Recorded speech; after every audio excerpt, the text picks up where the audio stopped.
guys, this is energetic girl Sampada. Again I am back with another story and another moral. So guys, आज की जो मेरी story है वो है गौतम बुद्ध जी के विचारों के ऊपर.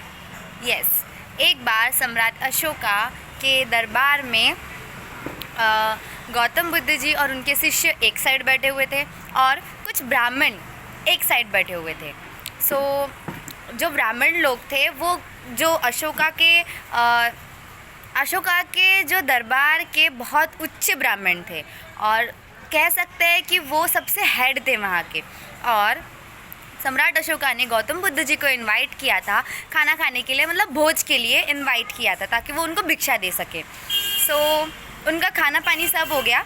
देन जो ब्राह्मण होते हैं उनको अच्छा नहीं लगता है कि ये जो सम्राट अशोका है वो इनको इतनी ज़्यादा प्रायोरिटी दे रहे हैं, इतना अच्छा दे रहे हैं. तो जो वो ब्राह्मण होते हैं वो क्या करते हैं, वो कहते हैं कि एक काम करते हैं, हम कुछ ऐसा एक कंपटीशन रखते हैं जिससे हम एक दूसरे को सवाल पूछेंगे और देखते हैं कि कौन कितना ज़्यादा ज्ञानी है. ठीक है. जो ब्राह्मण जो होते हैं उन्होंने कहा कि एक काम करो गौतम बुद्ध, तुम ही पूछ लो मुझसे, क्योंकि आप मेरे से उम्र में छोटे हो तो हक आपका बनता है मुझे क्वेश्चन पूछने का. तो जो बुद्ध होते हैं वो क्या करते हैं, उनको क्वेश्चन पूछते हैं. कहते हैं कि दुनिया का सबसे बड़ा और सबसे अच्छा ज्ञानी हम किसको कहेंगे. तो जो ब्राह्मण होते हैं वो कहते हैं कि थोड़ा सोचते हैं एंड कहते हैं कि दुनिया का सबसे बड़ा ज्ञानी वही है जो अपने ज्ञान को लोगों में बांटे और जिसके पास बहुत ज़्यादा ज्ञान हो, जो बहुत ज़्यादा दिखने में और वो उसका मतलब आचरण अच्छा हो, उसका जो सोल है वो पॉजिटिव हो. जो गौतम बुद्ध जी होते हैं कि ठीक है, आपने बहुत अच्छा मतलब सही आंसर दिया है.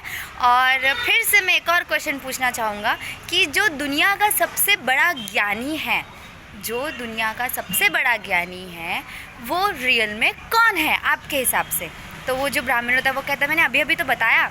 लेकिन गौतम बुद्ध जी फिर से कहते हैं कि हाँ आपने बताया, लेकिन जो आपने आंसर दिया उसमें आपने कुछ ऐसे पॉइंट्स बोले हैं जो अलग अलग है. उसमें से सबसे इम्पॉर्टेंट पॉइंट कौन सा है, या वो दिखने में सुंदर होना चाहिए, या उसकी जो सोल है वो पॉजिटिव होनी चाहिए, या उसके पास सबसे ज़्यादा ज्ञान होना चाहिए. ऐसे आपने 3-4 पॉइंट्स बताए, उसमें से सबसे इम्पॉर्टेंट पॉइंट कौन सा है.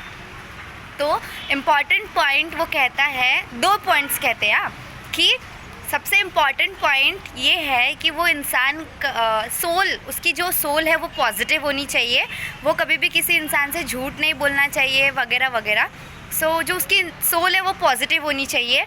और जो दूसरा पॉइंट था कि वो मतलब ज्ञानी, जो सबसे ज़्यादा ज्ञान, जिसके पास सबसे ज़्यादा ज्ञान होगा वही दुनिया का सबसे बड़ा ज्ञानी होगा. जिसने बहुत सारे वेद पढ़े हैं, जिसने बहुत सारे दुनिया भर का ज्ञान लिया है, वही दुनिया का सबसे बड़ा ज्ञानी होगा.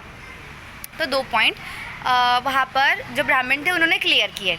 एंड देन उसके बाद फिर से गौतम बुद्ध जी ने कहा कि जो दोनों पॉइंट आपने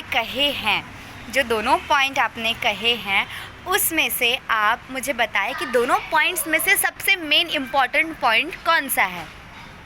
तो वो ब्राह्मण कहते हैं कि वो थोड़ा सोचते हैं और सोचने के बाद उनकी आंखें ऐसे घूमने लगती है. एंड वो सोचने के बाद तकरीबन 5 मिनट वो सोचते हैं एंड फिर अपना जवाब देते हैं कि मेरे जो 2 पॉइंट थे दरअसल वो 2 नहीं थे, वो दरअसल मेरा एक ही पॉइंट था. अगर इंसान का सोल पॉजिटिव होगा, इंसान की जो माइंड है वो भी पॉजिटिव चीज़ों से भरा हुआ होगा, तो वो अपने आप दुनिया का सबसे बड़ा ज्ञानी बन जाएगा. तो वो जो दोनों पॉइंट था वो एक ही था मेरा कहने का मतलब. तो जो गौतम बुद्ध जी और उनके शिष्य हैं वो स्माइल करते हैं एंड सम्राट अशोका पूछते हैं कि अब तो मैं जो हमारे यहाँ के मुनिवर हैं उनके आंसर से तो मैं सेटिस्फाइड हो गया हूँ. अब आप बताइए कि दुनिया का सबसे बड़ा ज्ञानी आपके हिसाब से कौन है. तो जो गौतम बुद्ध जी होते हैं वो कहते हैं कि महाराज, दुनिया का सबसे बड़ा ज्ञानी वो है जो अपने ज्ञान का इस्तेमाल करे, क्योंकि हम अपने ज्ञान को अपने दिमाग में, अपने सोल में बिठा के तो रखते हैं, लेकिन जब तक हम उस ज्ञान का यूज़ ही नहीं करेंगे तो उस ज्ञान का फ़ायदा क्या होगा। दुनिया का सबसे बड़ा ज्ञानी वो है जो अपने ज्ञान का इस्तेमाल करता है। यस, अपने ज्ञान का जो इस्तेमाल करता है वो दुनिया का सबसे बड़ा ज्ञानी है। इस लाइन पर वहाँ पर जितने भी लोग बैठे थे सब लोग नतमस्तक हो गए गौतम बुद्ध जी के पैरों के पास, और सब लोगों ने बहुत प्रशंसा की उनके ज्ञान की। ये छोटी सी कहानी गाइस हमें ज़िंदगी में एक चीज़ सिखा कर जाती है, ये कि हमारे पास ज्ञान तो ढेर बड़ा पड़ा होता है, हमारे पास बहुत सी सारी चीज़ें हमने दिमाग में भर के रखी होती है, बहुत सारा मोटिवेशन, बहुत सारा इंस्पिरेशन हमने दिमाग में भर के रखा होता है कि हमें ऐसा करना है, वैसा करना है, ज़िंदगी को इस तरीके से जीना है, वगैरह वगैरह वगैरह वगैरह वगैरह। लेकिन इतना सारा ज्ञान, इतनी सारी नॉलेज होने के बाद भी क्या आप उस नॉलेज को अपने लाइफ में यूज़ करते हो? बिल्कुल भी नहीं।